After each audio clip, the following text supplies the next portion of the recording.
नमस्कार, शंखनाद न्यूज चॅनलच्या बातमीपत्रात आपल्या सगळ्यांचं स्वागत आहे। सुरुवातीला पाहणार आहोत मुख्य बातम्या।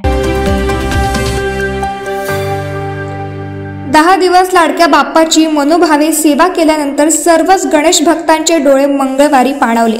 पुढच्या वर्षी लवकर या असे साकडा घालत बाप्पाला निरोप देण्यासाठी नागपूर सज्ज झालं। नागपूरचा राजासह शहरातील लहान मोठ्या गणपतीचं काल अत्यंत भक्तिभावाने विसर्जन करण्यात आलं। बेसा पिपळा रोड स्थित न्यू स्वराज नगर परिसरातील गणपतीचं देखील काल मोठ्या उत्साहात विसर्जन करण्यात आलं।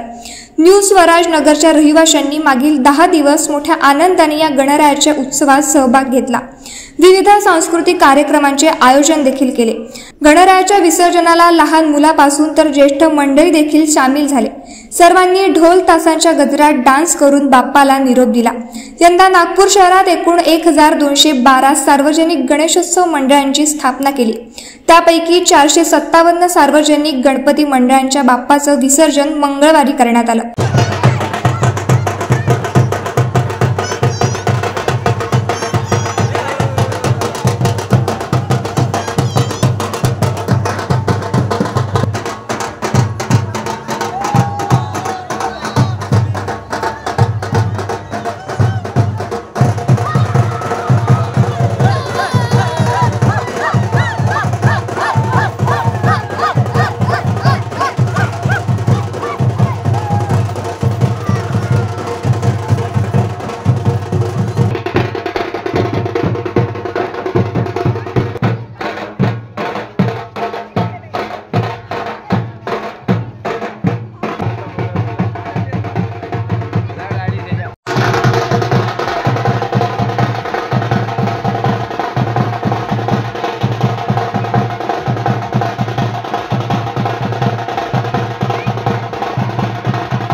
तर 4 फुटापेक्षा जास्त मोठ्या मूर्तींचं विसर्जन कोराडी तलाव या ठिकाणी बुधवारी जाणार आहे।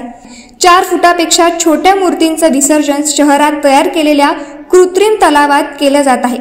गणपती विसर्जनासाठी नागपूर शहरात 5000 पोलीस अधिकारी आणि कर्मचारी तैनात केले गेले आहेत। कॅमेरामॅन सचिन सह सनी भोंगाडे, शंखनाद न्यूज, नागपूर।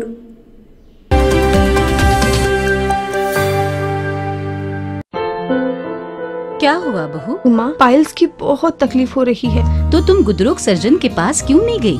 देखो, जैसे हार्ट के लिए हार्ट स्पेशलिस्ट, ब्रेन के लिए ब्रेन स्पेशलिस्ट, तो पाइल्स के लिए पाइल्स स्पेशलिस्ट क्यों नहीं? स्त्री हो या पुरुष, टॉयलेट में तकलीफ केवल पाइल्स ही नहीं और भी कई प्रकार के गुदरोग तथा कैंसर भी हो सकता है। इसीलिए इसकी प्रत्यक्ष जांच जरूरी है। ठीक है माँ, पर जांच के लिए हम जाएंगे कहाँ? वही काले आयुर्वेदिक पाइल्स हॉस्पिटल में। लेकिन माँ, प्रेगनेंसी में पाइल्स की दवाइयाँ? प्रेगनेंसी में आयुर्वेदिक दवाइयाँ सुरक्षित होती है। जनहित में जारी काले आयुर्वेदिक पाइल्स हॉस्पिटल, औषधि चिकित्सा तथा सर्जरी ट्रीटमेंट उपलब्ध। हमारा पता उमरेड रोड, दिघौरी बस स्टॉप के पास, नागपुर। अधिक जानकारी के लिए वेबसाइट पर जाएं kalepileshhospital.com।